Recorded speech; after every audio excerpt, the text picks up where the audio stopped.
All right, Coach Mullins is ready. Just as a reminder to media, when you ask your questions, unmute yourself. Other than that, if you can keep your microphones muted, we'd appreciate it. With that, Coach, let's start off with an opening statement about the games against the Fighting Hawks. Yeah, excited about this opportunity. Obviously, it's a unique situation in terms of playing the same team back to back, but I think everyone understands why we think this is a good preparation for the Valley season with the Valley Conference going to back games. So, our guys are looking forward to playing. Obviously, with the Duquesne game getting canceled, we've been able to have a couple really good practices and trying to build momentum and really just trying to get better every single day. From SEMO to Quincy to Murray State and now to North Dakota, we're trying to improve so that we can be playing our best basketball, heading into the end of February and into March.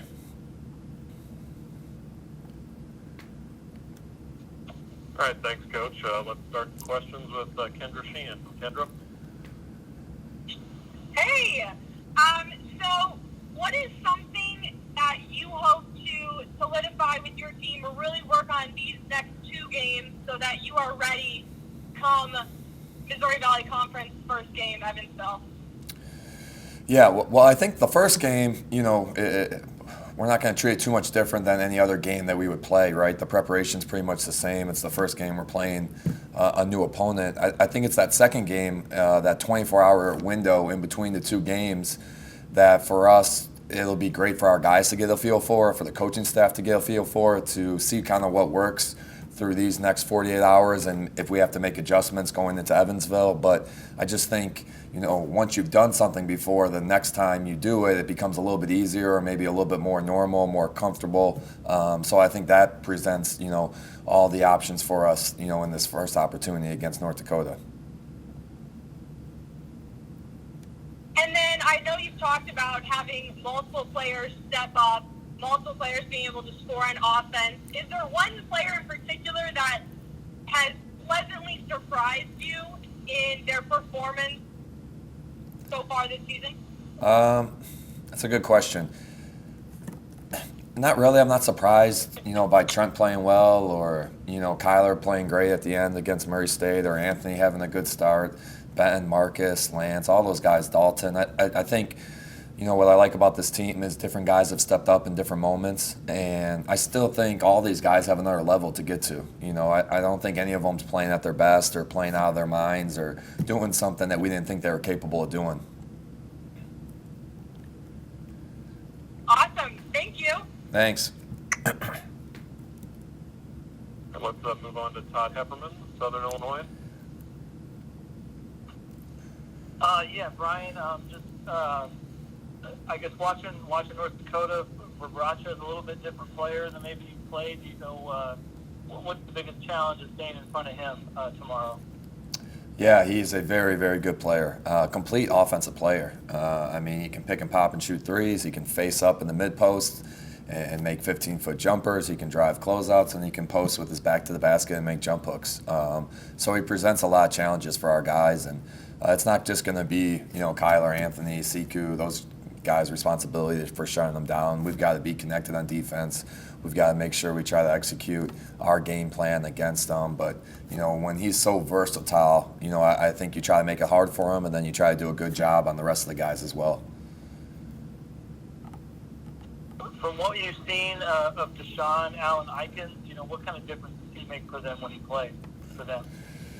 Well, he played in the first game of the year, and last year I think he was our third leading scorer. He's a great offensive player. He can score also in multiple ways. He likes to post up. He can make threes. He can take people off the bounce. So I think he gives them another dynamic offensively, a lot more scoring right away. I haven't heard if he's going to be playing or not, but I know that if he does play, that it'll just be another more depth for North Dakota.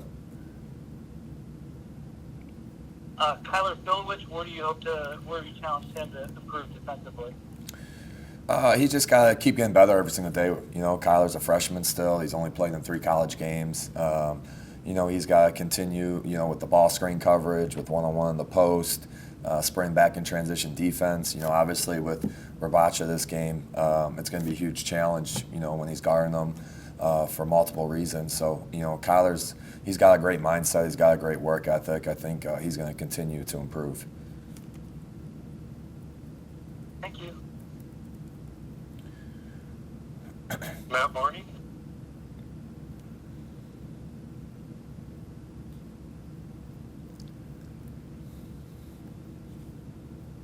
Matt, are you there? You have your mic muted, maybe? Sorry, Coach. Can you hear me now? Yep. Coach, how do teams in the Summit play, and how can it add to this team's development over the next 2 days? I haven't watched a lot of the teams in the Summit this year. South Dakota State, I watched, obviously North Dakota just got off like a Dakota Challenge playing South Dakota State, South Dakota, and North Dakota State. And all those three teams are really well coached. They run great stuff. I think for us, North Dakota, they present a lot of challenges just because of the way offensively with Rabacha having the pick and pop five, them being able to play five out.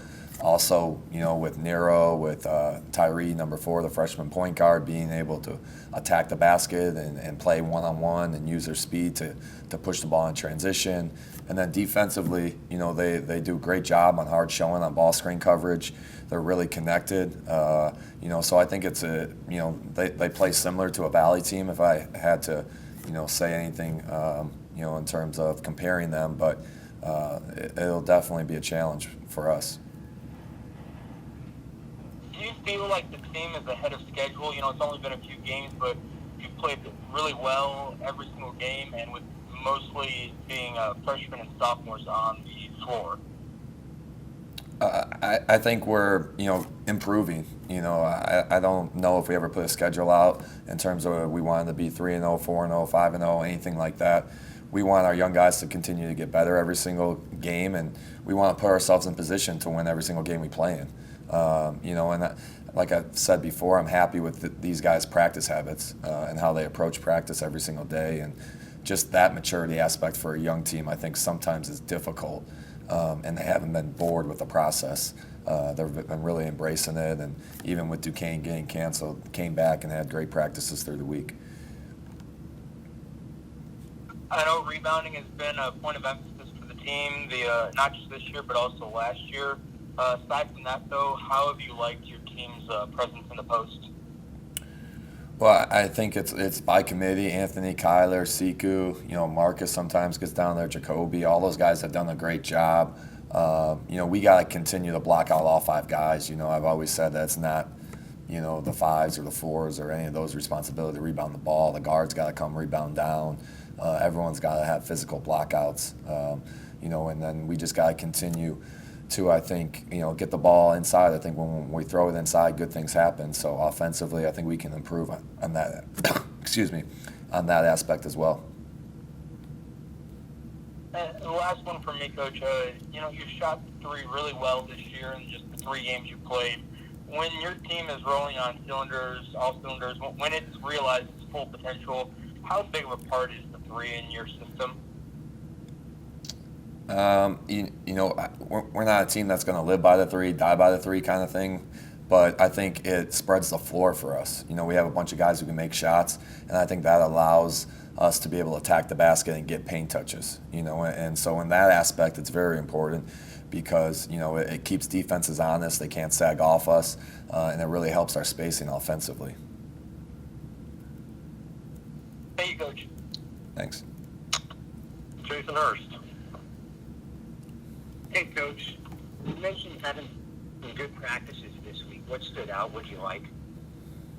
Just the focus. Obviously I think when you in the year of 2020 when something happens and you get a game unexpectedly canceled after, the guys, obviously emotions were high after Friday night, looking forward to going to Indy and playing Duquesne. And, with that not happening, you don't really know how the team's going to respond when they come back to practice. And they understand they got 3 or 4 practices ahead of them before they get to play again.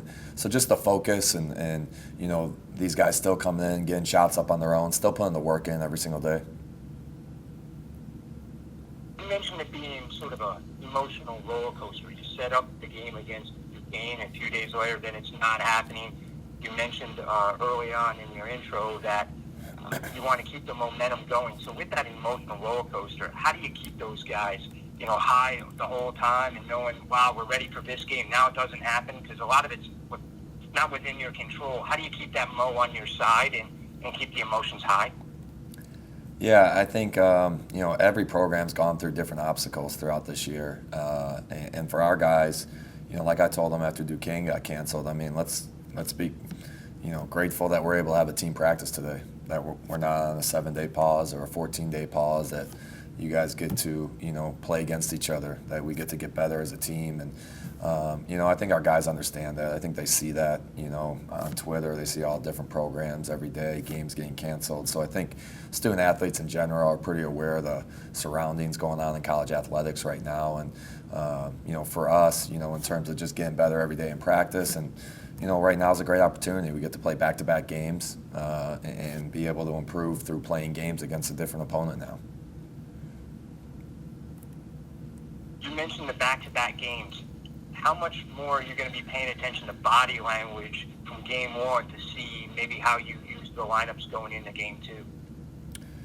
Yeah, it'll be great, for the players, for the staff, to learn from, Thursday's game and make adjustments and be able to do some things differently maybe on Friday, or some beneficial things that can help our guys out there for Friday's game. I think body language, I've been really pleased with this group's body language throughout the first 3 games in terms of being great teammates and putting the program first, and I don't think that'll change on Thursday. Hopefully our guys can play just as hard or even harder on Friday than they do on Thursday, but we'll definitely be monitoring that. And the last thing for me, when I watch the game clips of stuff that I've shot, the 3-point shot, the foul shots, that stand out, and obviously those are things that you're leading the conference in. But when you watch game film, what are things that stand out to you that you like? And also, I know you're a tough critic, so things that you may want to improve and harp on in practice. What are those things that have jumped out to you? Well, I think we got to continue to take care of the ball better. Obviously against Murray State we had 18 turnovers. We gave them 18 extra possessions to try to beat us, and that's going to be hard to do if we continue on that trend. Now the first couple games we did a better job with taking care of the ball. But I've said from the beginning, I feel like if we can take care of the ball and we can rebound, this team has a chance to be really good. So those are the things that we look at a lot. And then obviously defensively, how connected are we on that end? Things I like, I think this is an unselfish team. I think the ball moves, on the offensive side. I think we're doing a pretty good job of passing up good shots to get great shots. And then defensively, I think these guys want to compete on every possession, in terms of, trying to get stops. We just got to be able to finish possessions off. Thanks, Coach. Thanks. All right, at this time, is there anybody who hopped on the call late who I didn't hear or didn't notice that has a question for Coach?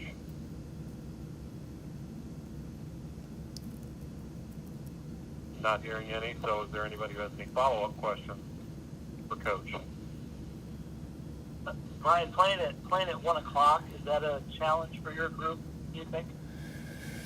I don't think it's a challenge. I think it's good. I think a lot of the Valley games will probably be in the afternoon, maybe 1 or 3-ish, from what I've heard. So I think it'll be a good experience for our group. We've been going in the mornings, practicing these past couple of days, just kind of to get the guys up and get them ready for a 1 o'clock start. So I think the guys will be ready to go tomorrow. And then, I guess how confident are you can find another game next week before opening conference play after this weekend? Yeah, we've been obviously nonstop, besides the practice and preparation for North Dakota, trying to, get one more game here after this North Dakota series. So I think we'll find one. I do think we'll find one here. We wanted, our guys to have another game before Christmas. So that's definitely our objective still. Is it more likely to be a road game? I couldn't tell you. I mean, we would be okay with going on the road for sure. If there's an opportunity that presents that makes sense to play at home, something that would be beneficial again, then we right now I think the biggest thing is just trying to get a game, to be honest, and making sure that, obviously everything is done properly with the COVID stuff, but just trying to get our guys one more game in before conference play, I think will be beneficial for this group. And are you going to return this game next season? Or is this a 2-game deal and that's it? Just a 2-game deal. Okay, thank you. All right, I appreciate it, guys. Appreciate it, Coach. We'll see you guys tomorrow at 1 o'clock.